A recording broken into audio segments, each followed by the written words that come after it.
কিয়ামতের ময়দানে যদি আল্লাহ আমাকে প্রশ্ন করে আর জীবনের যদি কিছুই কবুল না হয়,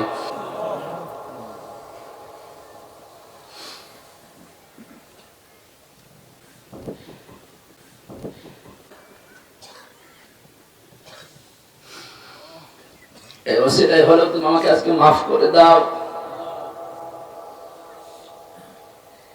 এই ধরনের মানুষেরা কিয়ামতের যে বিশ্বাস, যে ভয় তাদের ছিল, এরপরও একটা দুর্বল হাদিস বলছি শিক্ষার জন্য। হযরত ওমরেরও আল্লাহর দরবারে নিজের জীবনের মাত্র কয়েক বছরের হিসাব দিতে লেগেছিল প্রায় 12 বছর। ইন্তেকালের পরে প্রায় 12 বছর পার হয়ে গেল। হযরতে আব্দুল্লাহ একবার স্বপ্ন দেখলেন, হযরত ওমর সুন্দর পোশাক পরে নদী থেকে আসতেছে গোসল করে। ডাক দিয়ে বলে, বাবা কোথায় ছিলেন? কতদিন আপনাকে দেখি নাই। হযরতে ওমর বলে, বাবা আজকে 12 বছর আমি দুনিয়ার জীবন ছেড়েছি, মহান আল্লাহ আমার জীবনের হিসাব নিচ্ছিলেন। শেষ পর্যন্ত তিনি আমাকে বলেছে, ওমর তোরে মাফ করে দিলাম। কারণ আল্লাহ যদি কারো প্রতি ন্যায় বিচারও করে সে বাঁচবে না, যদি সঠিক বিচারও কারো প্রতি করে সে বাঁচবে না। অন্যায় বিচার তো আল্লাহ করেই না, ন্যায় বিচার করলেও কেউ পার পাবে না। আল্লাহ যদি কাউকে বাঁচাতে চায় বলবে শেষে যে তোরে মাফ করে দিলাম। আল্লাহ যদি অবিচার করেন এ কথা বিশ্বাস করবেন না, আল্লাহ অবিচার করেন না। আল্লাহ যদি কারোর উপরে ন্যায় বিচার করেন সে বাঁচবে না, সে ধরা খাবে। কথা বুঝতেছেন? আল্লাহ অবিচার কথা বলে না কেন? আল্লাহ অবিচার, ন্যায় বিচার করলে বাঁচার কোন উপায়? আল্লাহর কাছ থেকে যদি কেউ বাঁচতে চায় একটা মাধ্যম আছে, যে আল্লাহ আমারে মাফ করে দাও। হযরত ওমর বলেন, আমারে শেষ পর্যন্ত আল্লাহ ডাক দিয়ে বলেন, ওমর তোরে মাফ করে দিলাম। ফেরেশতা আমারে নিয়ে গোসল করিয়ে জান্নাতের নহর থেকে এই যে সাদা পোশাক জান্নাতের, এটা পরিয়ে আমাকে বলছে, যান আপনি জান্নাতে যান। ও কক্সবাজারবাসী, হযরত ওমরের যে জীবনী শুনলেন, আকাশের তারকার চাইতে যার নেকির কাজ জীবনে বেশি ছিল। কোন রাস্তা দিয়ে গেলে শয়তান পর্যন্ত 40 দিন ওই রাস্তায় যেতে ভয় পেত। এত বড় পাওয়ারফুল মানুষ। নবীজি বলেন, একবার আমার স্ত্রীরা আমার কাছে এইটা দিন ঝগড়া করছিল। হযরতে আবু বকর আসলেন, স্ত্রীদের ঝগড়া থামে না। হযরতে ওসমান আলী এসেছে, তাদের ঝগড়া থামে না। হযরতে ওমর কিছুক্ষণ পরে বাইরে থেকে সালাম দিয়েছে, আসসালামু আলাইকা ইয়া রাসূলুল্লাহ। স্ত্রীরা বলছে, আপনি থাকেন, আমরা গেলাম। কারণ এখন যে লোকটা এসেছে এর মুখের আগে হাত চলে। হযরত ওমরকে দেখে ওই দিন নবীজি বলেছিলেন, ওমর তুমি যে রাস্তা দিয়ে চলো ও রাস্তায় শয়তান পর্যন্ত চলে না। এই ধরনের মানুষ যদি কিয়ামত নিয়ে এই টেনশনে থাকে, আমাদের কি হয়েছে বলেন? নবীজিকে আদর্শ পাওয়ার জন্য কিয়ামতে জবাবদিহি করা লাগবে। এই টেন্ডেন্সি, এই বিশ্বাস আমাদের জন্ম দেওয়া লাগবে। যদি কোনো মানুষ 100 ভাগ বিশ্বাস করে যে আমার জবাব দেওয়া কিন্তু লাগবে, 2 দিন আগে 2 দিন পরে ওর জীবন এমনিতেই পাল্টিয়ে যাবে। মক্কার ওই মানুষগুলো তাদেরকে জোতা মেরে লাঠি মেরে মানুষকে হেদায়েত করেনি। নবীজি এই কিয়ামতে জবাব দেওয়া লাগবে এই কথাগুলো যখন তুলে ধরেছেন, ওই মানুষ যাদের বিবেক ছিল, বুদ্ধি ছিল, যাদের কপালে হেদায়েত ছিল, তারা এমনিতেই এই কথাগুলোর উপরে ঈমান এনে পাল্টিয়ে গেছে। আমি রাসূলুল্লাহকে আদর্শ পাওয়ার জন্য 3 নম্বরে বলেছিলাম, ওয়া যাকারাল্লাহা কাসীরা। যাদের জীবনে সব চাইতে বেশি জিকির থাকবে, আলোচনা থাকবে আল্লাহর। আল্লাহ কাসীর দিয়েছেন, কলিলানে দেননি, আবার কাসীরুন দেননি, কাসীর আছে। সবচাইতে বেশি তাদের মুখে, তাদের পরিবারে, সমাজে, রাষ্ট্রে, তাদের সব জায়গায় নাম থাকবে, আলোচনা থাকবে কার? কালিমাতুল্লাহি হিয়াল উলিয়া, আল্লাহর কালিমা তাদের উপরে থাকবে। আমার মনে হয় সংসদ ভবন থেকে শুরু করে আমাদের এই ইউনিয়ন পরিষদের অফিস পর্যন্ত সব জায়গায় আল্লাহু আকবার বড় করে লিখে রাখা দরকার, দেখলে আল্লাহর নাম মনে হয়। কিন্তু এগুলো না দিয়ে এমন এমন জিনিস আমরা টাঙিয়ে রাখি, আল্লাহর নাম তো দূরের কথা, কার নাম মনে হয় আল্লাহ জানে।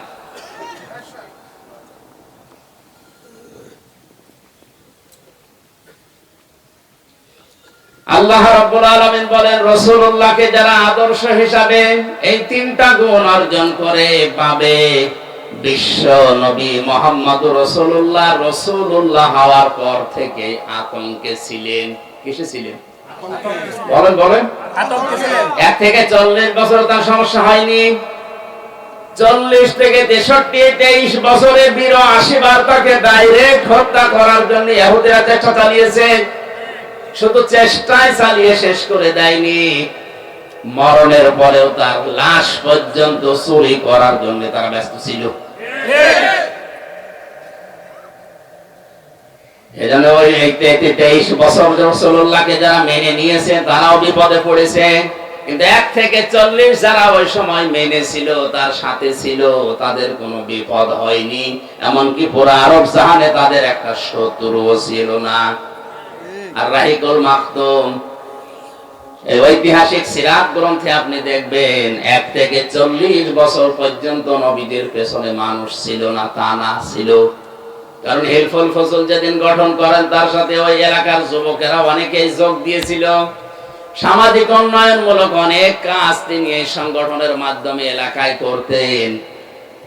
কিন্তু দুঃখজনক হলেও সত্য, একটা শত্রুতার ওই সময়ের ভেতরে তৈরি হয়নি। একই মানুষ 40 বছরে কোরআনে কারিমটা হাতে পাওয়ার পরে যতদিন এটা তার কাছে ছিল ততদিন তার শত্রুর অভাব ছিল না। এই জন্য আমরা যদি কেউ বলি আমি নবীওয়ালা কাজ করি না, আপনি মোহাম্মদ ইবনে আব্দুল্লাহর কাজ করেন, এই জন্য আপনার সমস্যা হয় না। কেউ যদি রাসূলুল্লাহর কাজ আরম্ভ করে, রাসূলুল্লাহর যেভাবে আরম্ভ হয়েছিল 3 বছর তিনিও জেলে ছিলেন, আপনারও থাকা লাগতে পারে। রাসূলুল্লাহ হওয়ার আগে 17 বছর বয়সে একটা সংগঠন বানিয়েছিলেন, হিলফুল ফজল, শান্তির সংঘ। 17 থেকে 40 বছর, 23 বছর একাধারে চেষ্টা চালালেন, দেখি দুনিয়াতে শান্তি প্রতিষ্ঠা করা যায় কিনা। যেহেতু আল্লাহর নির্দেশ এবং কোরআনের নির্দেশ আসে না, এই জন্য 23 বছরে কাঙ্ক্ষিত মানে শান্তি তিনি প্রতিষ্ঠা করতে পারেননি। একই মানুষ 40 বছরে কোরআনে কারিম পেলেন, 63 বছরে দুনিয়া থেকে বিদায় নিলেন। এইটাও 23, এটাও কত? আগের 23-এর ফল 0, পরের 23-এ তিনি লক্ষ লক্ষ মানুষ হাজির করেছিলেন এই কোরআনের পতাকা তোলে। কথা বলেন এখন। এমনকি শেষ ভাষণ যেদিন দিচ্ছিলেন তার ভাষণ ছিল মাত্র 27 মিনিট। বিদায় হজের ভাষণ কয় মিনিট? আর আমাদের নাকি 2-3 ঘন্টা ছাড়া ওয়াজই সাটে না, কারণ আমাদের কথার ভেতরে কোনো অর্থ নেই। নবীজির প্রতিটি কথার ভেতরে লক্ষ লক্ষ কথা লুকিয়ে থাকতো। সুবহানাল্লাহ বলেন। যেন আমরা কথা বলবো অল্প, তাৎপর্যপূর্ণ, গবেষণাপূর্ণ, এই সমস্ত কথাগুলো বলে মানুষ যেন চিন্তা ভাবনা করে। আল্লাহ রাব্বুল আলামিন বলেন, ওয়ানজালনা ইলাইকাদ যিকরা লিতুবাজ্জিনা লিন-নাসি মা নুজিলা ইলাইহিম ওয়া লাআল্লাহুম ইয়াতাফাক্কারুন। সূরা নাহলের 44 নম্বর আয়াতের শেষের দিকে আল্লাহ জানিয়েছেন, হে নবী, এই কিতাব, এই জিকির, এই আলোচনা আপনার কাছে আমি কেন দিলাম জানেন? আপনি জীবিত মানুষদের সামনে স্পষ্ট ব্যাখ্যা বিশ্লেষণ করে বোঝাবেন। আর যারা আপনার কথা শুনতে আসবে তাদের একটা দায়িত্ব দিলাম, তারা এই কথাগুলো শোনার পরে বাড়ি যেয়ে যেন চিন্তা ভাবনা করে। যেন এই মাহফিল প্রতিদিন হয় না, 1 বছর পরে মাত্র 4-5 ঘন্টার জন্য হচ্ছে, সেখানে আমার মাত্র 1 ঘন্টা 10-15 মিনিট। এই 1 ঘন্টা 10-15 মিনিটের ভেতরে যে কথাগুলো কোরআন থেকে হাদিস থেকে গবেষণামূলক ভাবে আমরা বলার চেষ্টা চালাবো, আপনাদের উচিত হচ্ছে এই কথাগুলো নিয়ে আসলে আমাদের প্র্যাকটিক্যাল লাইফে চিন্তা ভাবনা করা।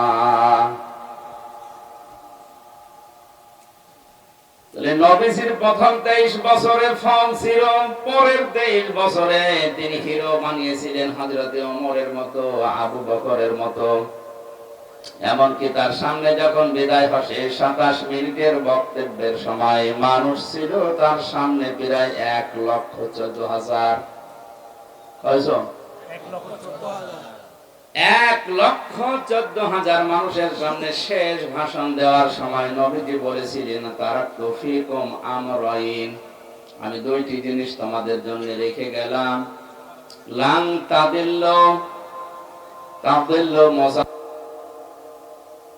ফিউচার, এর আগে লাং এসেছে, আরবি গ্রামার অনুযায়ী কথাটার অর্থ দাঁড়ায় কখনোই তোমরা পথ ভ্রান্ত হবে না, লাঞ্ছিত হবে না, এমনকি কথার ভেতরে না খেয়ে থাকবে না, এই কথা আছে। তাবদিল্য শব্দের প্রায় 33টা অর্থ আমি পেয়েছি। লাঞ্ছিত হবে না, না খেয়ে থাকবে না, মায়ের খাবে না, অপমান হবে না, দুনিয়ায় মাথা উঁচু করে তোমরা বাস। সে যে 2টা জিনিস রাখলাম, লান তাদিল্লু মান তামাসসাকতুম বিহিমা কিতাবাল্লাহ ওয়া সুন্নাতু রাসূলি। 1 নম্বরে তোমাদের জন্য আমি আল্লাহর কিতাব কোরআনে কারীম রেখে গেলাম, 2 নম্বরে আমার সুন্নাহ, আমার আদর্শ রাখলাম। জোরে বলেন সুবহানাল্লাহ। আমার মুসলমান ভাইরা, কথাগুলো খেয়াল করে শোনেন। 1,14,000 মানুষ তার সামনে, বিশ্ব নবীর ডান দিকে হযরতে আবু বকর, বাম দিকে ওমরের মতো মানুষ বসা ছিল। জাবালে রহমত, যেই পাহাড়ের উপরে তিনি দাঁড়িয়ে এই কথাগুলো বলছিলেন, আমি নিজে উঠেছিলাম ওই পাহাড়ে। বিশ্ব নবীর এই পাহাড়ের পাদদেশে 1,14,000 মানুষ দাঁড়িয়ে আছে। নবীজি কিন্তু হযরতে আবু বকরের নাম বলেননি, ওমরের নাম বলেননি, যে এই যে 2 জন আমার পাশে বসে আছে এরা 2 জন এই জান্নাতি। এরা 2 জন কি? জান্নাতি। 10 জন মানুষকে জীবিত অবস্থায় যে জান্নাতের গ্যারান্টি দেওয়া হয়েছিল, তার ভেতরে এই 2 জনের নাম আছে না নেই? নবীজিকে বলতে পারতেন না, এই যে আবু বকরকে রাখলাম, এই যে ওমরকে রাখলাম, আমার পরে যদি এদেরকে অনুসরণ করো তোমরা জান্নাত পেয়ে যাবে, বলেছিলেন? বলেন বলেন না। আমি জান্নাতের দিকে যাচ্ছি, আসো আমার সাথে তোমাদের জান্নাতে নিয়ে যাব, এই কথা শুধু নবীজি একবার বলেছিলেন বদরের ময়দানে যাবার সময়। তিনি বলেছিলেন, আমি জান্নাতের দিকে যাচ্ছি, যার প্রশস্ততা আকাশ আর জমিনের চাইতেও বিস্তৃত।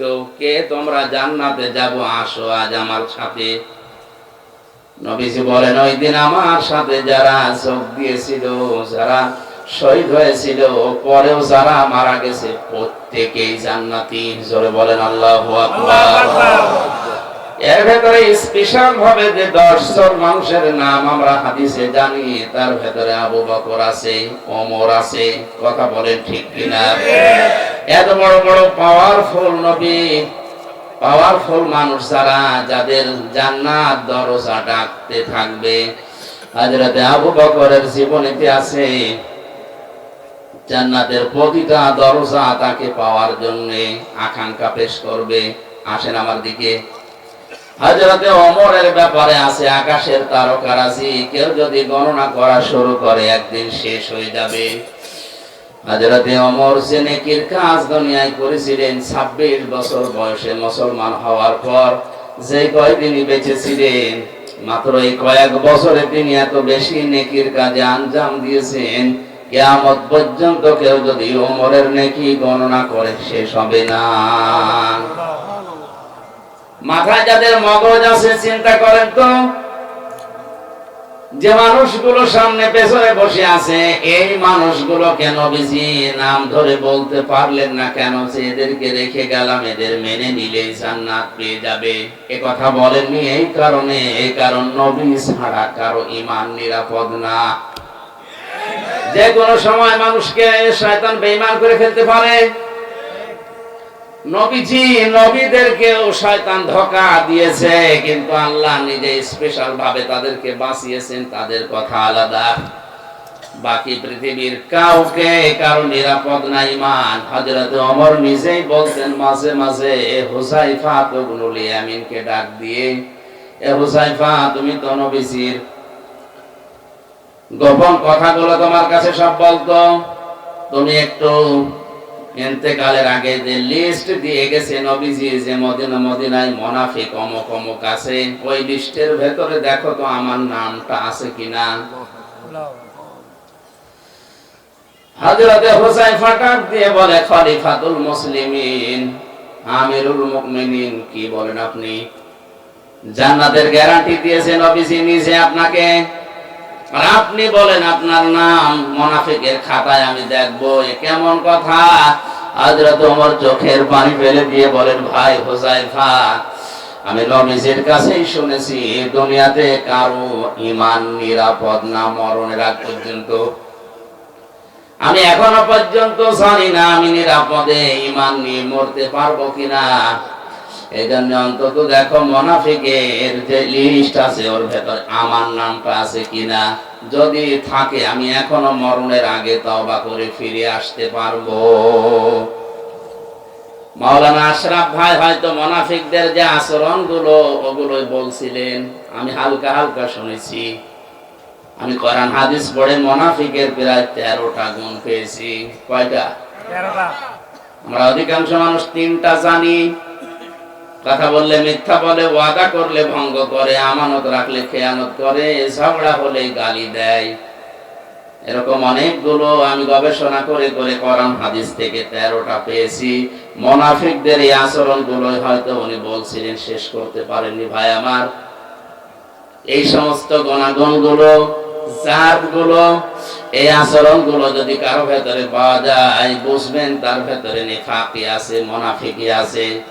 আর মুনাফিককে আল্লাহ যদি মরণের পরে জাহান্নামে দেয়, আবু জেহেলের উপরে দেবে না, আবু জেহেলের নিচে দেবে। মুনাফিককে আল্লাহ যদি জাহান্নামে দেয়, আবু জেহেলের উপরে দেবে না নিচে? কোথায় আছে? আন্দাজে বলেন না। সূরা নিসা 140 নম্বর আয়াতে আল্লাহ পাক বলেন, ইন্নাল্লাহ জামিউল মুনাফিকিনা ওয়াল কাফিরিনা ফি জাহান্নাম জামিআ। অবশ্যই আমি আল্লাহ জাহান্নামের ভেতরে একত্রিত করব মুনাফিক এবং কাফেরদের। আগে কার নাম বলেন বলেন? আবু জেহেল মুনাফিক ছিল না কাফের? আয়াত দ্বারা বোঝা যায় যারা মুনাফিক এরা কিন্তু আবু জেহেলের নিচে থাকবে না, এরা থাকবে উপরে। বলছে ঠিক। আরে ভাই আপনি তো উল্টাপাল্টা বলেন। আবু জেহেল যদি জাহান্নামে পড়ার পরে থেমে যায়, মুনাফিক থামবে না, একেবারে নিচে থাকবে। ইন্নাল মুনাফিকিনা ফিদ দারকিল আসফালি মিনান নার ওয়া লান তাজিদা লাহুম নাসীরা। অবশ্যই মুনাফিকদের জায়গা হবে জাহান্নামের একেবারে নিচে। আসফাল ইসমে তাফসীর, এর জায়গার নিচে নেই, একেবারে নিচে তাদের জায়গা দেব। শুধু জায়গা নিচে দেব না, এই মানুষগুলোকে কেউ সাহায্যের কথা বলতেও আসবে না। কাফেরদের যত কথা আমি পেয়েছি, কোন কাফেরকে সাহায্য করা হবে না এমন কথা নেই, যদিও তাদেরকেও সাহায্য করা হবে না। কিন্তু ওয়ালান তাজিদা লাহুম নাসীরা এরকম কঠিন শব্দ নেই। তাজিদার আগে লান আছে মজারে, মজারের আগে আমি আগেই বললাম লাং তাদিল্লুর উদাহরণ দিতে গিয়ে লান আসলে অর্থ হয় কোশ্চেন কালেও হবে না। আল্লাহ বলেন মুনাফিক যদি জাহান্নামের নিচে যায় ওদেরকে সাহায্যের জন্য কেউ আসবে না, সাহায্য করাও হবে না। ধরে বলেন নাউজুবিল্লাহ। এখন আমার প্রশ্ন হচ্ছে মুনাফিক তৈরি হয় কাদের ভেতরে? মুসলমানদের। বলেন কাদের ভেতরে? কোন ইহুদি, কোন খ্রিস্টান, কোন বৌদ্ধ, কোন হিন্দু, কোন মাজুসি, যত জাতি এখন পৃথিবীতে এখন প্রায় 4,500 জাতি আছে, কোন জাতির ভেতরে মুনাফিক তৈরি হয় না। মুনাফিক শুধুমাত্র তৈরি হয় মুসলমানদের ভেতরে। আমরা যেহেতু মুসলমান হিসাবে দাবি করি, তাহলে মুনাফিকের জার্ম আমাদের ভেতরে থাকার সম্ভাবনা বলে না কেন? হযরত ওমর যদি বলেন এখনো যদি আমার নামটা থাকে আমি তাওবা করে ফিরে আসবো, ভালো হয়ে যাবে মরণের আগে, আমাদের ওই চিন্তা ভাবনার দরকার নেই। কেউ যদি বলে আমি ইহুদি দেখবো, তাহলে আপনি ইসরায়েলে যান, শুধু ইহুদি পাবেন। তামাম দুনিয়ার নিকৃষ্ট জাতি হিসাবে এখন যারা পরিচিত, জঘন্যতম জাতি হিসাবে যারা দুনিয়ায় পরিগণিত, এখন তারা হচ্ছে ইহুদি। দুনিয়ার যত অপকর্মের মূল হোতা এই ইহুদিরা। কথা বুঝতেছে? খ্রিস্টানকে যদি দেখতে চান, আপনি আমেরিকায় যান, শুধু খ্রিস্টান পাবেন। কেউ যদি বলে আমি বৌদ্ধ দেখবো, চীনে যান, মায়ানমারে যান, শুধু বৌদ্ধ পাবেন। কোন মানুষ যদি বলে আমি মুশরিক দেখবো, পাশের রাষ্ট্রে ভারতে যান, শুধু মুশরিক পাবেন। এখন যদি বলেন জাহান্নামের একেবারে নিচে থাকবে যারা মুনাফিক, আমি দেখবো, এই দেশে পাঠানো লাগবে, কারণ দেশে 96% মুসলমান। মুনাফিক এই দেশে থাকার সম্ভাবনা আছে না নেই? মুনাফিকদের 13টা আচরণের ভেতরে 11 নম্বরে আমি পেয়েছি, ওদের সব সহ্য হয়, আল্লাহর কোরআনের কথা সহ্য হয় না। কোরআনে কারীম জানিয়েছে ওয়াইদা কিলা লাহুম তাআলাউ ইলা মা আনজালাল্লাহু ওয়া ইলার রাসূলি রাআইতাল মুনাফিকিনা ইয়াসুদ্দুনা আনকা সুদুদা। সূরা নিসার 61 নম্বর আয়াতে আছে, আল্লাহ পাক বলেন হে নবী, যখন আপনি মানুষদেরকে বলবেন আসো আল্লাহ এবং রাসূলের আদেশের দিকে আসো, রাআইতাল মুনাফিকিনা, আপনি দেখতে পাবেন মুনাফিক যারা ইয়াসুদ্দুনা আনকা সুদুদা, আল্লাহ এবং রাসূলের আইনের কথা, আদর্শের কথা বলা মাত্রই তারা আস্তে করে পেছন দিক থেকে কেটে পড়বে। হয়তো বিভিন্ন নাম দিয়ে তারা কাটবে। কিছু কিছু মানুষ বলবে এটা রাজনীতি। আজ দেশে বলে না, আল্লাহর আইনের কথা বলতে গেলে, রাসূলের আদর্শের কথা সঠিকভাবে তুলে ধরতে গেলে বলে এটা রাজনীতি, এ ওয়াজ হচ্ছে না, আস্তে করে চলে যায়। আপনি বলেন 1500 বছর আগে সূরা নিসার 61 নম্বর আয়াতে আল্লাহ যা যা বলেছে বাংলাদেশের সাথে এখন মিলে যাচ্ছে। আমার তো মনে হয় আমি যে কথা বলছি এখন খাপের খাপ, মমতাজের আপনি যাচ্ছে না, মুনাফিকের দেশে এখন আছে। আল্লাহর আইনের কথা বললে এর কাছে রাজনীতি মনে হয়, রাসূলের আদর্শের কথা বললে, রাসূলের বিচার ব্যবস্থার কথা বললে এর কাছে রাজনীতি মনে হয়। বলে এটা আমাদের সংবিধানের বাইরের কথা। পৃথিবীর সবচেয়ে বড় সংবিধান আল্লাহর কোরআন।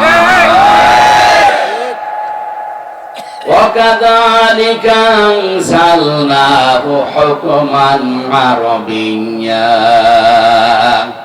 وَلَا اتَّبَعْتَ أَهْوَاءَهُمْ بَعْدَ الَّذِي جَاءَكَ مِنَ الْعِلْمِ مَا لَكَ مِنَ اللَّهِ مِنْ وَلِيٍّ وَلَا وَاقٍ। জোরে বলেন আল্লাহু আকবার।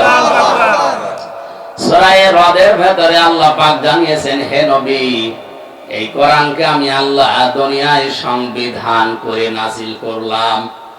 এইটা বাদ দিয়ে কোন মানুষ যদি মন মস্তিষ্কের তৈরি করা মন মতো আইন কানুন নিয়ম নীতি বানিয়ে পরিবার সমাজ চালাতে চায়, সে কাউকে সাহায্যকারী হিসাবে পাবে না। জোরে বলেন নাউজুবিল্লাহ। এই জন্য আমাদের উচিত হচ্ছে, আমরা যেহেতু মুসলিম, আমাদের একমাত্র আদর্শ হওয়ার কথা যার নাম বলেছি উসওয়াতুন হাসানা, দুনিয়ায় কেউ না, মুহাম্মাদুর রাসূলুল্লাহ। আজকের পোস্টারের প্রথমে আপনারা লিখে দিয়েছেন, তোমাদের জন্য রাসূল সাল্লাল্লাহু আলাইহি ওয়াসাল্লামের জীবনে মহত্তম বা সর্বোত্তম আদর্শ লুকিয়ে আছে। আল কোরআন, এটা সূরা আহজাবের 21 নম্বর আয়াতের প্রথম অংশে আছে। আমার প্রশ্ন, পরবর্তী শব্দগুলো লিখতে পারতেন। আল্লাহর নবীকে আদর্শ হিসাবে পাবে যাদের ভেতরে তিনটা গুণ আছে। কয়টা? আয়াতের পরবর্তীতে আল্লাহ সিরিয়াল করে দিয়েছেন, লিমান কানা ইয়ারজুল্লাহ ওয়াল ইয়াউমাল আখিরা ওয়া যাকারাল্লাহা কাসীরা। এক নম্বরে যে মানুষগুলো লিমান কানা ইয়ারজুল্লাহ, আল্লাহ রাব্বুল আলামিনের দিকে যারা ফিরে আসে, রাজা ইয়ারজু মানে ফিরে আসা। দুই নম্বরে যে মানুষগুলো দুনিয়াতে ওয়াল ইয়াউমাল আখিরা, কিয়ামতে জবাব দেওয়া লাগবে, বিশ্বাস করে। তিন নম্বরে যাকারাল্লাহা কাসীরা, যাদের জীবনে সবচাইতে বেশি আল্লাহর আলোচনা হয়। কার? আল্লাহ। বলেন বলেন আল্লাহ। তাহলে এই বাংলাদেশে 18 কোটি মানুষের জন্য রাসূলুল্লাহ আদর্শ এখনো সবার জন্য হয়নি, কারণ এই তিনটা গুণ আমরা অধিকাংশ মানুষের ভেতরে দেখতে পাচ্ছি না। এক কথা বলা না, আমি শর্ত দিলাম মাওলানা হাফিজকে, আপনি যদি কুষ্টিয়ায় যান আপনার সাথে আমি যাব, শর্ত দিয়েছিলেন আপনি যদি যান। এখন উনি যদি সকালে না যায়, আমার যাওয়া দরকার আছে। আল্লাহ তাআলা বলেন, উত্তম আদর্শ, সর্বোত্তম আদর্শ তোমাদের জন্য রাসূলুল্লাহ, কিন্তু তিনটা গুণ থাকা লাগবে। কয়টা? সবাই বলেন, সবাই বলেন। আপনার ভেতরে আছে কিনা আপনি মিলান। যদি না থাকে, কোরআনে কারীম আমার সামনে সূরা আহজাবের 21 নম্বর আয়াতকে সাক্ষী রেখে বলছি, মরণের পরে বিনা হিসাবে বিনা বিচারে আপনি জাহান্নামে। আপনি যতই নামাজ পড়েন, রোজা রাখেন, 5 কোটি 10 কোটি 20 কোটি মাথায় দেন, যদি মনে করেন আমার তো ঈমান আছে না, আপনার ঈমান নেই। কারণ এই তিনটা গুণ যদি কারো না থাকে, সে রাসূলুল্লাহকে আদর্শ পায়নি। আর রাসূল যার আদর্শ হয়নি, ওর ঈমান নেই, ওটা বেঈমান। খুব মনোযোগ সহকারে শুনেন। আল্লাহ রাব্বুল আলামিন বলেন, এক নম্বরে যারা সব কাজ আমি আল্লাহর দিকে ফিরে আসার নিয়তে করে, যে কোনো কাজে হাত দেওয়ার আগেই চিন্তা করে, আল্লাহ এই কাজে আমার আল্লাহ রাজি আছে তো। আজকে যে গাড়িতে আসলাম, লোকটাকে আমি এর আগে কোনোদিন দেখেছি বলে মনে হয় না, কিন্তু যে ভালোবাসা আমার প্রতি দেখিয়েছে, এই দুনিয়ার স্বার্থ পাওয়ার জন্য না, এটা আল্লাহর জন্য। দুনিয়ায় যাকে আপনি ভালোবাসবেন, যাকে এগিয়ে দেবেন, সাহায্য করবেন, লোক দেখানোর জন্য, স্বার্থ পাওয়ার জন্য না। যে মানুষগুলো শুধুমাত্র আল্লাহর জন্য কাউকে ভালোবাসে। দুই নম্বরে ওয়াল ইয়াউমাল আখিরা, কিয়ামতের দিবসে যারা বিশ্বাস করে। সে জন্মের পর থেকে শুনছি কিয়ামত হবে, কিয়ামতের দিন আছে, কিন্তু কিয়ামত যে কি, কিভাবে হবে, কিয়ামতে জবাব দেওয়া লাগবে, এই বিশ্বাস যদি কোন মানুষের ভেতরে একবার জন্ম হয়ে যায়, ওর জীবন থেমে যাবে।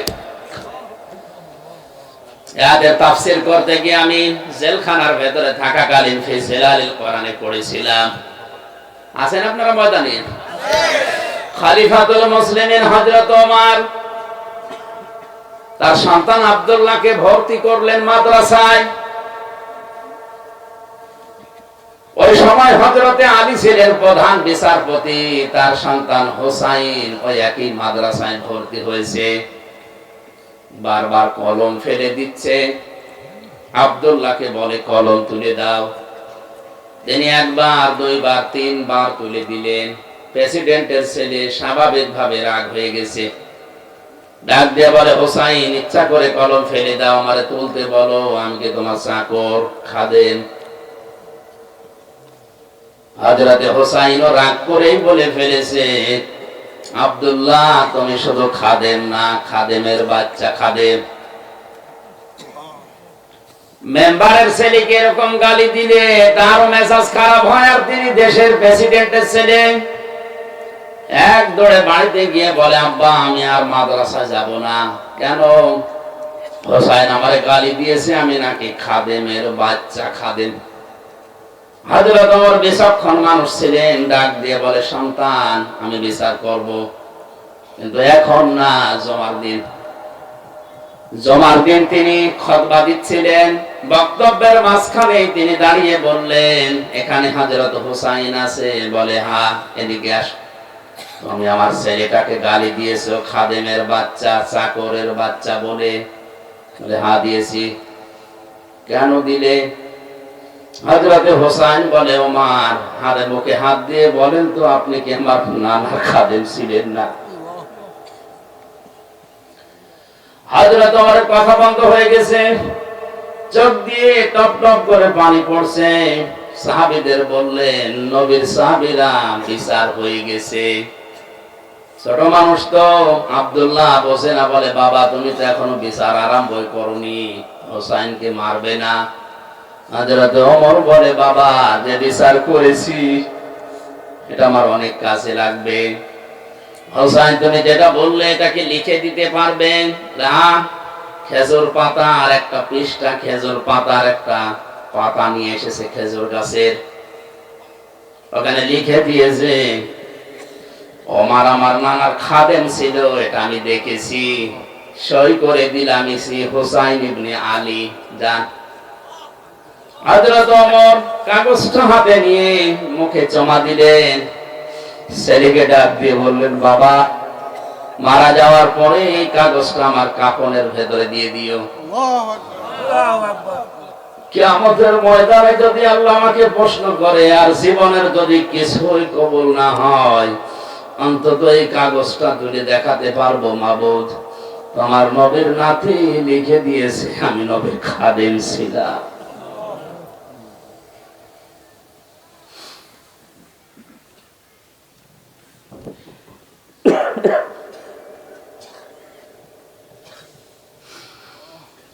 এই ওসিলাই হলো তুমি আমাকে আজকে মাফ করে দাও।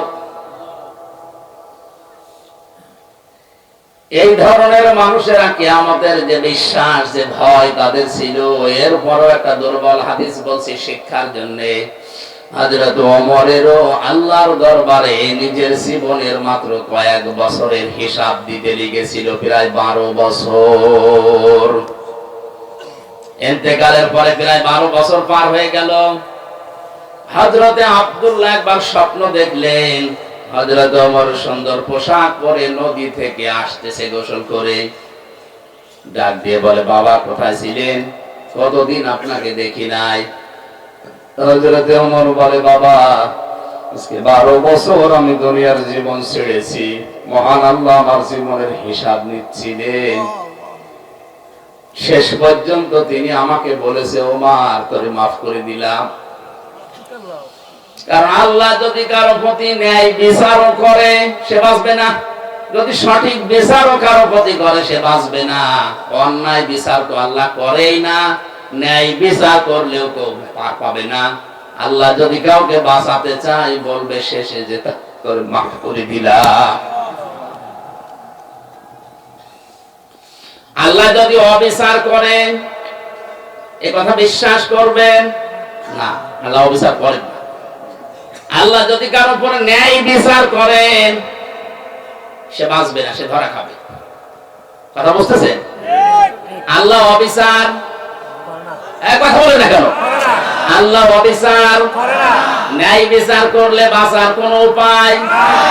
আল্লাহর কাছ থেকে যদি কেউ বাঁচতে চায় একটা মাধ্যম আছে, যে আল্লাহ আমারে মাফ করে দাও। হযরত ওমর বলেন, আমারে শেষ পর্যন্ত আল্লাহ ডাক দিয়ে বলেন, ওমর তোরে মাফ করে দিলাম।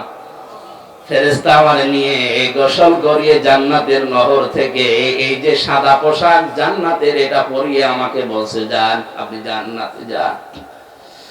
ও কক্সবাজার বাসী, হযরত ওমরের যে জীবনী শুনলেন, আকাশের তারকার চাইতে যার নেকির কাজ জীবনে বেশি ছিল, কোন রাস্তা দিয়ে গেলে শয়তান পর্যন্ত 40 দিন ওই রাস্তায় যেতে ভয় পেত।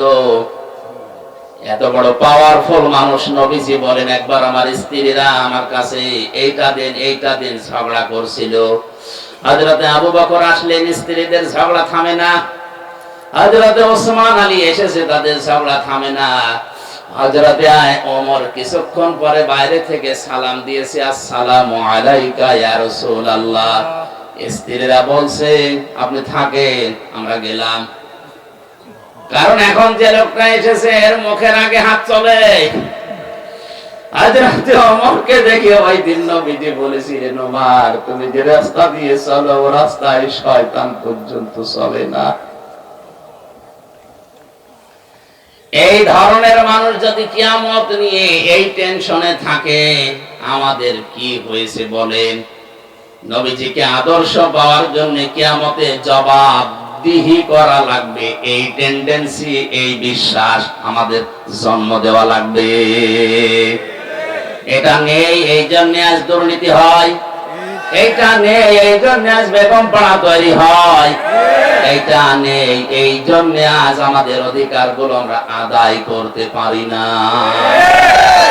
এটা যদি কোনো মানুষ 100 ভাগ বিশ্বাস করে যে আমার জবাব দেওয়া কিন্তু লাগবে, দুদিন আগে দুদিন পরে ওর জীবন এমনিতেই পাল্টিয়ে যাবে। মক্কার ওই মানুষগুলো তাদেরকে জোতা মেরে লাঠি মেরে মানুষকে হেদায়েত করেনি। নবীজি এই কিয়ামতে জবাব দেওয়া লাগবে এই কথাগুলো যখন তুলে ধরেছেন, ওই মানুষ যাদের বিবেক ছিল, বুদ্ধি ছিল, যাদের কপালে হেদায়েত ছিল, তারা এমনিতেই এই কথাগুলোর উপরে ঈমান এনে পাল্টিয়ে গেছে। আমি রাসূলুল্লাহকে আদর্শ পাওয়ার জন্য 3 নম্বরে বলেছিলাম, ওয়া যাকারাল্লাহা কাসীরা। যাদের জীবনে সব চাইতে বেশি জিকির থাকবে, আলোচনা থাকবে আল্লাহর। আল্লাহ কাসীর দিয়েছেন, কলিলানে দেননি, আবার কাসীরুন দেননি, কাসীর আছে। সব চাইতে বেশি তাদের মুখে, তাদের পরিবারে, সমাজে, রাষ্ট্রে, তাদের সব জায়গায় নাম থাকবে, আলোচনা থাকবে কার? কালিমাতুল্লাহি হিয়াল উলিয়া, আল্লাহর কালিমা তাদের উপরে থাকবে। আমার মনে হয় সংসদ ভবন থেকে শুরু করে আমাদের এই ইউনিয়ন পরিষদের অফিস পর্যন্ত সব জায়গায় আল্লাহু আকবার বড় করে লিখে রাখা দরকার, দেখলে আল্লাহর নাম মনে হয়। কিন্তু এগুলো না দিয়ে এমন এমন জিনিস আমরা টাঙিয়ে রাখি, আল্লাহর নাম তো দূরের কথা, কার নাম মনে হয় আল্লাহ জানে।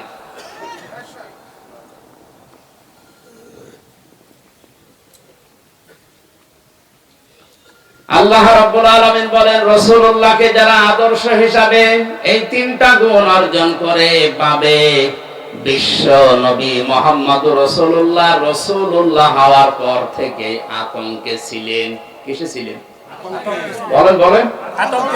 1 থেকে 40 বছর তার সমস্যা হয়নি। 40 থেকে 63, 23 বছরে 82 বার তাকে ডাইরেক্ট হত্যা করার জন্য ইহুদিরা চেষ্টা চালিয়েছে। শুধু চেষ্টায় চালিয়ে শেষ করে দেয়নি, মরণের পরেও তার লাশ পর্যন্ত চুরি করার জন্য তারা ব্যস্ত ছিল। এজন্য ওই 23 বছর রাসূলুল্লাহকে যারা মেনে নিয়েছে তারাও বিপদে পড়েছে। কিন্তু 1 থেকে 40 যারা ওই সময় মেনে ছিল, তার সাথে ছিল, তাদের কোনো বিপদ হয়নি। এমনকি পুরো আরব জাহানে তাদের একটা শত্রুও ছিল না। আর রাহিকুল মাকতুম, এই ঐতিহাসিক সিরাত গ্রন্থে আপনি দেখবেন 1 থেকে 40 বছর পর্যন্ত নবীদের পেছনে মানুষ ছিল না, তা না ছিল। কারণ হিলফুল ফজল যেদিন গঠন করেন তার সাথে ওই এলাকার যুবকেরা অনেকেই যোগ দিয়েছিল। সামাজিক উন্নয়নমূলক অনেক কাজ তিনি এই সংগঠনের মাধ্যমে এলাকায় করতেন। কিন্তু দুঃখজনক হলেও সত্য, একটা শত্রুতার ওই সময়ের ভেতরে তৈরি হয়নি। একই মানুষ 40 বছরে কোরআনে কারিমটা হাতে পাওয়ার পরে যতদিন এটা তার কাছে ছিল, ততদিন তার শত্রুর অভাব ছিল না। এই জন্য আমরা যদি কেউ বলি আমি নবীওয়ালা কাজ করি না, আপনি মোহাম্মদ ইবনে আব্দুল্লাহর কাজ করেন, এই জন্য আপনার সমস্যা হয় না। কেউ যদি রাসূলুল্লাহর কাজ আরম্ভ করে, রাসূলুল্লাহর যেভাবে আরম্ভ হয়েছিল 3 বছর তিনিও জেলে ছিলেন, আপনারও থাকা লাগতে পারে।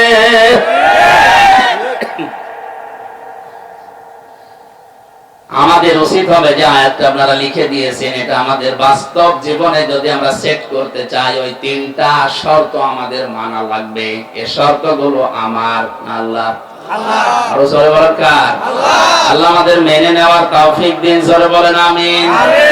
আমার আলোচনার বিষয় বলেছিলেন কোন পাপে কোন গজব। জবান খুলে কোরআনের এই সোনালী আয়াত সূরা রুম 41 নম্বর আয়াতটা পড়েছি, পড়েন আউযু বিল্লাহি মিনাশ শাইতানির রাজীম রহমানির রহিম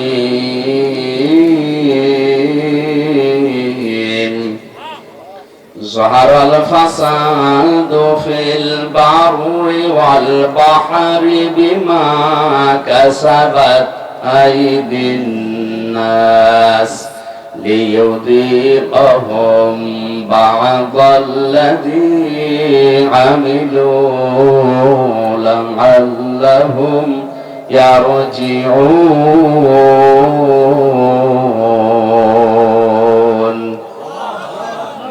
আল্লাহ রাব্বুল আলামিন বলেন, জনস্থলে যে বিপর্যয়, যে অশান্তিগুলো, এ কোরআনে অনেকগুলো নবীর দাওয়াতি সিস্টেম দেওয়া আছে। তারা দাওয়াত দিত এই কায়দায়, এই পদ্ধতিতে। এখানে শুআয়ব আলাইহিস সালামের নাম দিয়ে আল্লাহ কিছু শিক্ষা দিতে চেয়েছেন। একটু ভালো করে শুনুন। হযরত শুআয়ব আলাইহিস সালামকে মাদায়েন শহরে তার ভাইদের কাছে আল্লাহ পাঠিয়ে বললেন, তুমি দাওয়াত দাও, হে আমার জাতির লোকেরা, আল্লাহ বাদে কোন মাবুদ নেই, ইলাহ নেই, ইবাদত পাওয়ার যোগ্যতা কারো নেই। আমরা যারা সত্যি নবীদের উত্তরসূরি দাবি করছি, আল্লাহর কসম আমরাও কিন্তু এই কথাই আপনার কাছে বলছি। আল্লাহ ছাড়া ইবাদত পাওয়ার যোগ্যতা কারো নাই। এই জন্য সহজ ভাবে বলি, লা ইলাহা ইল্লাল্লাহ, আল্লাহ বাদে ইবাদত পাওয়ার যোগ্যতা, উপাস্য হওয়ার যোগ্যতা দুনিয়ায় আর কারো নেই। এই কথা বললেই হিন্দুরা রাগ করে, কারণ ওদের দেবতা একটা দুইটা না, কয়টা? 33 কোটি। ওদের দেবতা 33 কোটি। এই জন্য ওদের রাগ হবে। আল্লাহ ছাড়া ইবাদত পাওয়ার, উপাসনা পাওয়ার যোগ্যতার কারণে কথা বললে ইহুদির মন আপনি পাবেন না, খ্রিস্টানের মন আপনি পাবেন না। ওয়ালান তারদা আনকাল ইয়াহুদু ওয়ালান নাসারা হাত্তা তাত্তাবিআ মিল্লাতাহুম কুল ইন্না হুদাল্লাহি হুয়াল হুদা। হে নবী, কখনো ওরা আপনার পদে ইহুদি খ্রিস্টানরা রাজি হবে না যতক্ষণ আপনি তাদের যে ধর্ম অনুসরণ না করবেন। ওদের ধর্মে খোদা কয়জন? 33 কোটি। কারো 3 জন, কারো 2 জন। বিভিন্ন জিনিসকে তারা খোদা হিসাবে মেনে নিয়েছে, উপাস্য হিসাবে ইবাদত পাওয়ার যোগ্যতা তারা ভাগ ভাগ করে দিয়েছে। একমাত্র জাতি মুসলিম। 175 কোটি মানুষের ভেতরে হয়তো ভুল ত্রুটি থাকতে পারে, কিন্তু লা ইলাহা ইল্লাল্লাহর ব্যাপারে কোনো পার্থক্য আমাদের নেই। আমরা মনে প্রাণে বিশ্বাস করি, এ কথা কাজে লাগাতে চাই। আল্লাহ ছাড়া ইবাদত পাওয়ার যোগ্যতা কারো নাই, উপাসনা পাওয়ার যোগ্যতা কারো নাই। নবীদের দাওয়াত এইটাই ছিল, ইয়া কওমি ইবুদুল্লাহ মা লাকুম মিন ইলাহিন গায়রু, আল্লাহর ইবাদত করো, কারণ তিনি ছাড়া কোনো ইলাহ নেই। এরপরেই হযরতে শুআয়ব আলাইহিস সালাম তার জাতির লোকের কাছে যেই মেসেজটা দিয়েছেন, নবীদের দাওয়াতি পদ্ধতি আপনাকে আমি বলছি, ক্বাদ জাআতকুম বাইয়িনাতুম মির রাব্বিকুম, অবশ্যই তোমাদের রবের পক্ষ থেকে তোমাদের কাছে স্পষ্ট দলিল, প্রমাণ, নিয়ম নীতি, আইন কানুন এসেছে। সে আইনের ভেতরে 2টা কথা এখানে আল্লাহ পাক দিয়েছেন, ফাউফুল কাইলা ওয়াল মিজানা ওয়ালা তাবখাসুন নাসা আশিয়াআহুম। এক নম্বরে তোমরা ওজনে কম বেশি করবে না। কিসে? সবাই বলেন এই ওজন বলতে শুধু দাড়ি পাল্লার ওজন না। এখন তো অনেকে দাড়ি পাল্লায় তুলে দেওয়ার চিন্তায় আছে।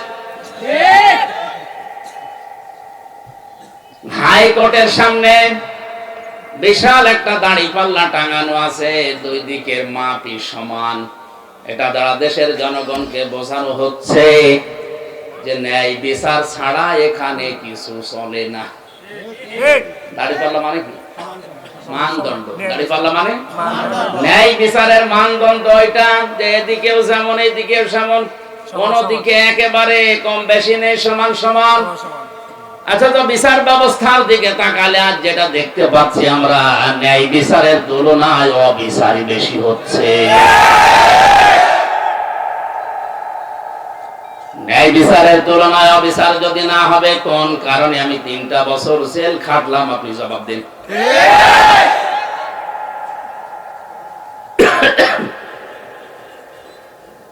হযরতে শুআয়ব ডাক দিয়ে বলেছিলেন, আমার জাতির লোকেরা তোমরা এই পাপটা ছেড়ে দাও, ওজনে কম বেশি করবা না। কারণ এই পৃথিবীতে আল্লাহ যত মানুষকে লানত দিয়েছেন, বরদোয়া দিয়েছেন, তার পয়লা নম্বরে তারা।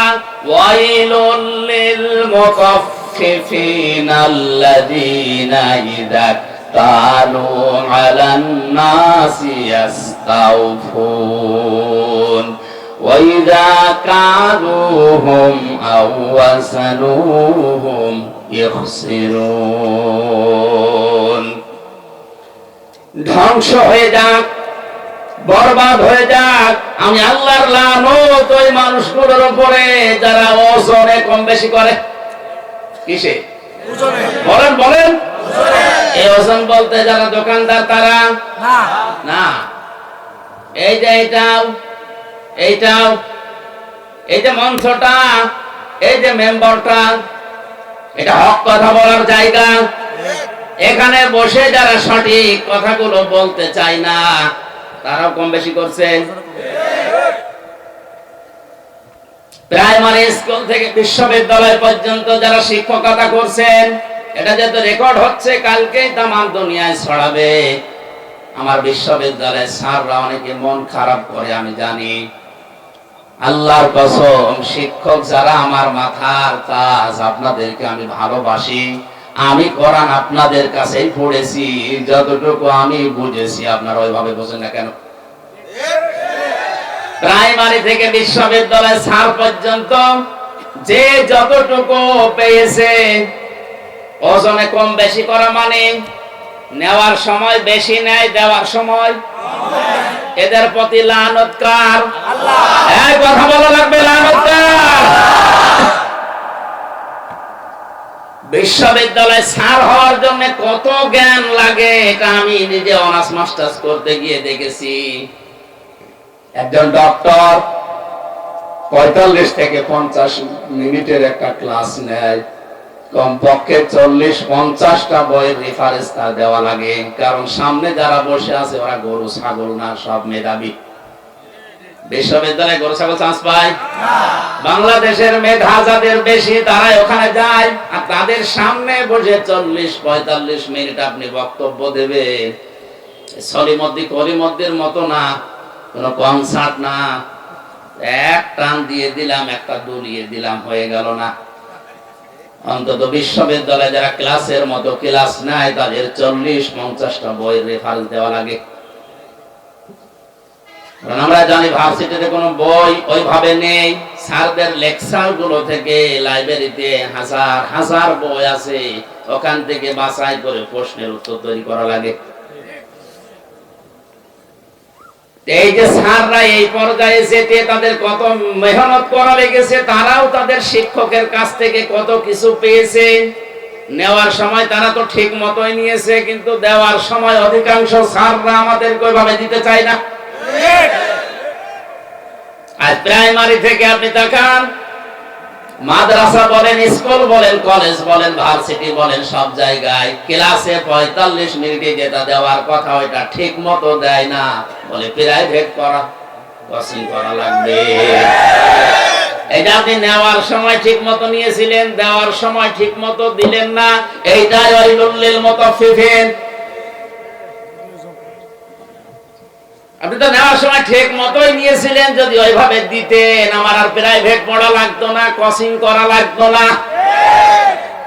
বেশি বলে ফেললাম। এইটাই চলছে অধিকাংশ ভার্সিটির স্যাররা, এই রাজশাহী বলেন, কুষ্টিয়া বলেন, বরিশাল বলেন, চট্টগ্রাম বলেন, এই সমস্ত জায়গা থেকে ঢাকায় যে প্রাইভেট ভার্সিটিতে ক্লাস নেয়। সরকার আপনারা যেখানে রেখেছে এই জায়গায় আপনি যতগুলো টুকু পেয়েছিলেন ওইটা ডেলিভারি দিতে পারেন না। ঠিক। হযরত শুআয়ব নবী এই কথা তার জাতির কাছে বললেন যে তোমরা ওজনে কম বেশি করবা না। আলা তাবখাসুন নাস আশিয়া, এক একটা শব্দের ভেতরে লক্ষ লক্ষ কথা এরকম পয়েন্ট আকারে আছে, যত টানবে তত বের হবে। আমার শরীরের দিকে, গলার দিকে আর ঘড়ির দিকে তাকে আমি খুব তাড়াতাড়ি করছি। ওয়ালা তাবখাসুন নাস আশিয়াহুম ওয়ালা তুফসিদু ফিল আরদি বা'দা ইসলাহিহা। দ্বিতীয় নম্বরে দুনিয়াতে শান্ত হয়ে যাওয়ার পরে অশান্তি করার জন্য পায়তারা করবা না, যেটা সবচেয়ে বেশি চলছে এই বাংলাদেশে। যালিকুম খায়রুল লাকুম, এইটাই ভালো কাজ। ইন কুনতুম মুমিনিন, যদি মুমিন বলে দাবি করে থাকো, ওজনে কম বেশি করা আজকে থেকেই বন্ধ করা লাগবে। এই ওজনে কম বেশি মানে খাদ্যে ভেজাল দেওয়া আছে, এই কথা বলেন না কেন? আজ হাজারো মানুষ নিজের সন্তান, নিজের বউ, নিজের মা যেগুলো খাবে ওগুলোতে ফরমালিন দেয় না, বিষও দেয় না, ঔষধও দেয় না, ওগুলো দেয় শুধু তাদের যেগুলো অন্যরা খাবে। যারা ফরমালিন দিচ্ছেন, বিষ দিচ্ছেন, ঔষধ দিচ্ছেন, এগুলোর কারণে যে ফলগুলো তরতাজা দেখতে মনে হয়, ধোঁকা খেয়ে আমাদের মতো মানুষ আমরা কিনে নিয়ে আসি, আমাদের কিডনি নষ্ট হয়ে যায়। এক কথা বলেন, এগুলো যারা করছেন ওই ব্যবসায়ীরা, আপনার দ্বারা আমার কিডনি, আমার হার্ট, আমার মস্তিষ্ক নষ্ট হয়ে যাচ্ছে, আপনি মানুষ হত্যা করার গুনাহ কামাই করছেন। আপনার উপরে আল্লাহর লানত, আল্লাহর বরদোয়া।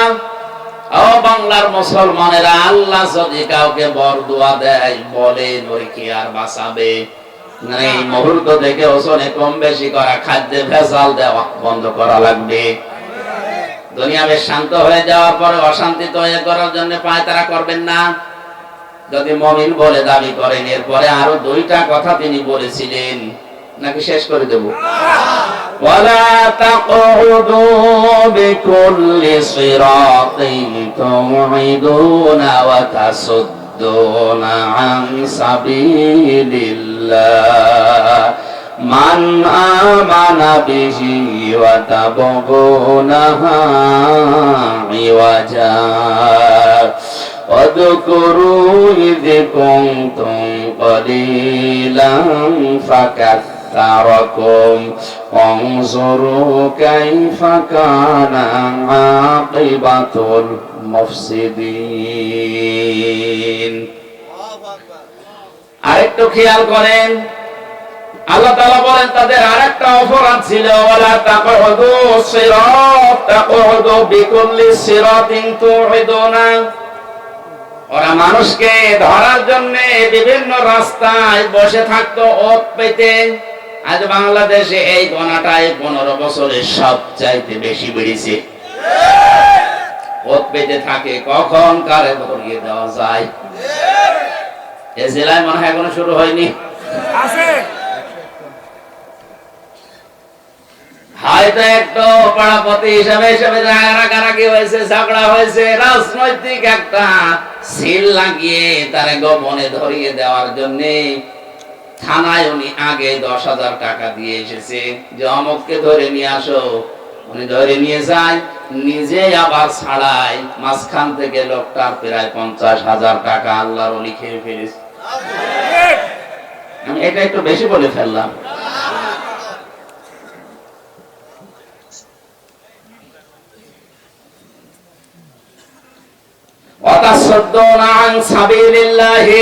দুই নম্বরে তারা গোনা করতো, চার নম্বর এটা, চার নম্বরে তাদের অপরাধ ছিল এইটা, ওরা আল্লাহর রাস্তা থেকে মানুষকে সরিয়ে দেওয়ার জন্য বিভিন্ন কায়দা কৌশল কাজ কারবার করতো।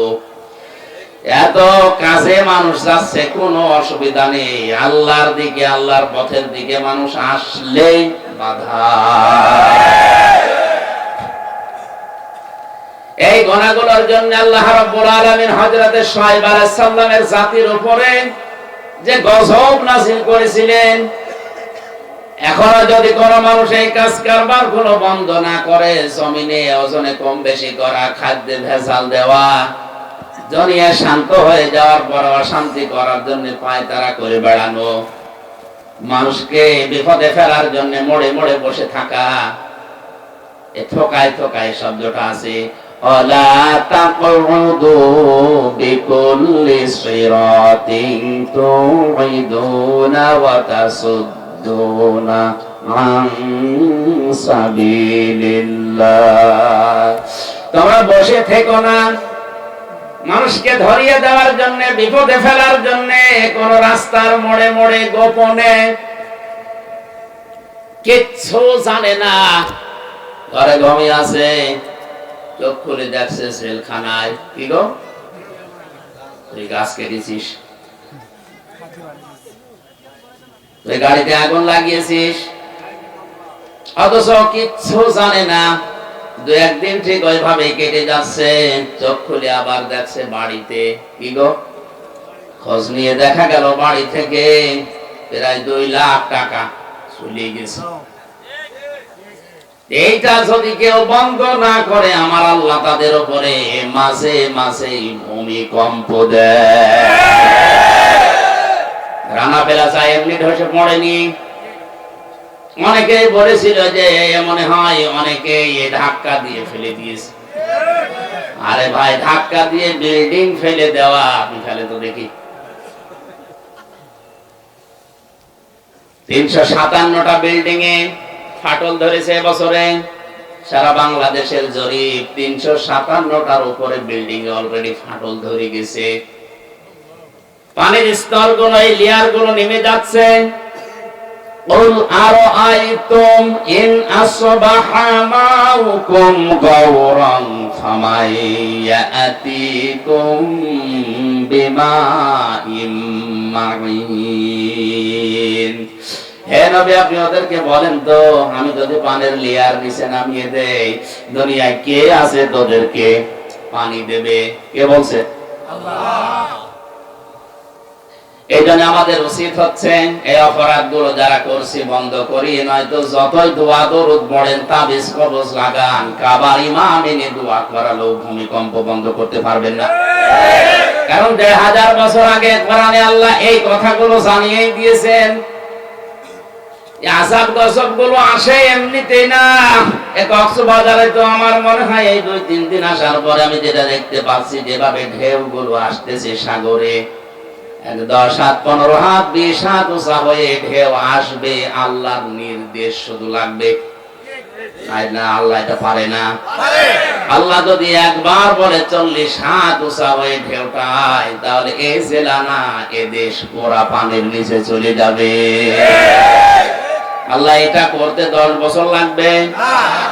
ইন্নামা আমরুহু ইযা আরাদা শাইআন আইয়াকুলা লাহু কুন ফায়াকুন। আল্লাহ পাক বলেন, আমি যখন কোন কাজের আদেশ করি তখন কিছুই লাগে না, শুধু কোন বলি, ফায়াকুন, এটা হতে 1 সেকেন্ডও সময় লাগে না। এজন্য আমাদের উচিত আমাদের পাপের কাজগুলো ছেড়ে দেওয়া, থেমে যাওয়া।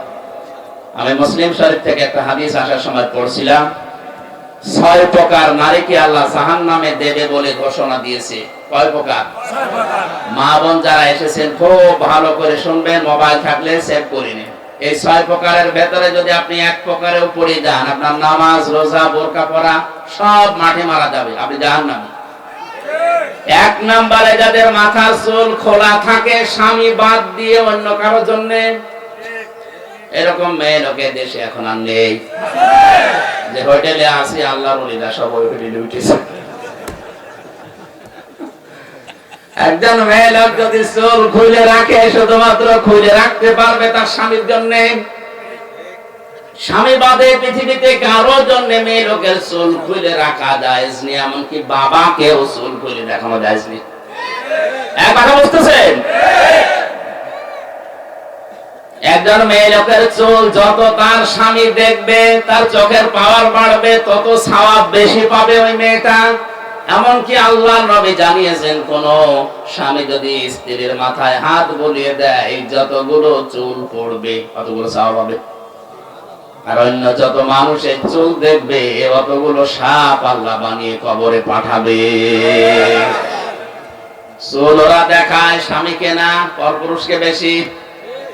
এই জন্য যে মহিলার মাথার চুল খোলা থাকবে, স্বামী বাদ দিয়ে অন্য কারো জন্য, সে জাহান্নামী।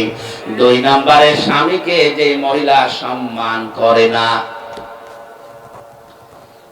3 নম্বরে স্বামীকে বাদ দিয়ে দেবর, ননদ বা অন্য কারো সাথে যারা হাসি তামাশায় লিপ্ত থাকে বেশি সময়, স্বামীর কাছে আসলে মুখ গোমরা হয়ে থাকে। আর যদি দেবর পায়, স্বামী গিয়েছে ঘাস কাটতে, বাগে ধরে খাক, আমার দেওয়ার বেশি থাক।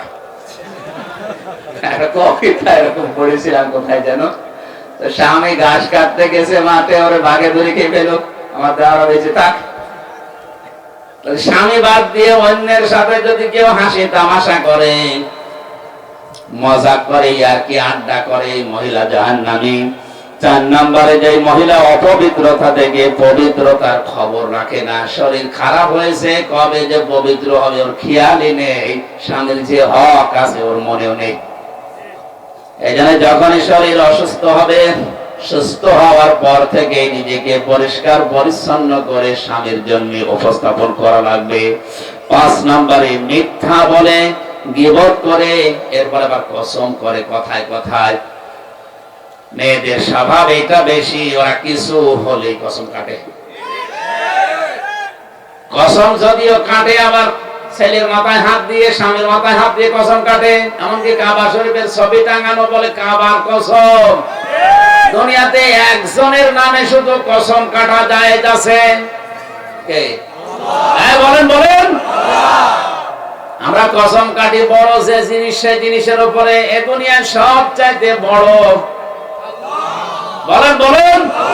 আর আল্লাহ যখন কসম কাটেন, তখন কসম কাটেন ওই জিনিসের সাথে, যে জিনিসের সাথে আমাদের জীবনের সম্পর্ক আছে।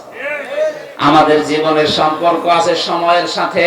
কিসের সময় আছে? এই জন্য আমির হামজা আছে, সময় নেই হামজার দাম।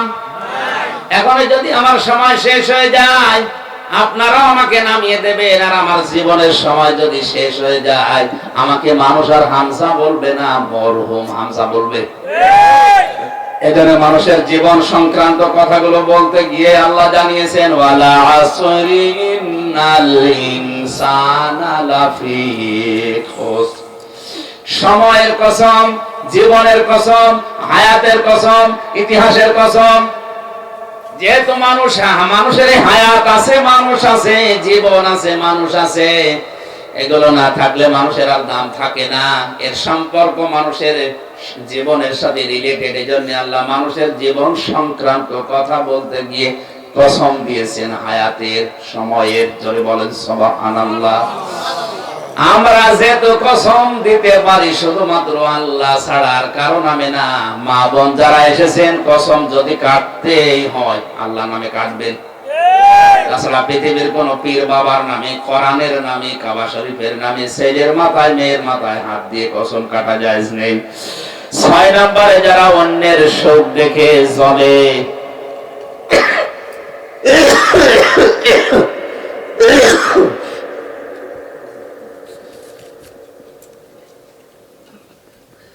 যারা অন্যের সুখ দেখে জ্বলে এবং কিছু দান করলেও যারা খোটা দেয়, এই 6 প্রকার নারীর কথা মুসলিম শরীফে নবীজি জানিয়েছেন। আশা করছি মা বোন যারা এসেছেন, এই 6 প্রকারের কোনো কিছু যদি আপনার ভেতরে থাকে, আপনি এই মুহূর্তে নিজেকে পাল্টাবেন। আল্লাহ আমাদেরকে এই যে 4টা অপরাধের কথা বলেছিলাম, ওজনে কম বেশি করা, খাদ্যে ভেজাল দেওয়া, দুনিয়া শান্ত হয়ে যাওয়ার পরে অশান্তি তৈরি করা, মানুষকে বিপদে ফেলার জন্য ওৎপেতে থাকা, আর আল্লাহর রাস্তা থেকে মানুষকে ফেরানোর জন্য চেষ্টা চালানো। এই গুনাহগুলো থেকে যদি আল্লাহ আমাদেরকে না বাঁচান, আমরা যদি চেষ্টা না করি, ভূমিকম্পের মতো এই জিনিস আবার আসবে। আল্লাহ আমাদেরকে একটা মানার তৌফিক দেন, আমিন। বারাকাল্লাহু লানা ওয়া লাকুম ফিল কোরআনিল আযীম। সভাপতি সাহেবের অনুমতি নিচ্ছি, আমার শরীর খারাপ, আমি দোয়া করে দিলাম।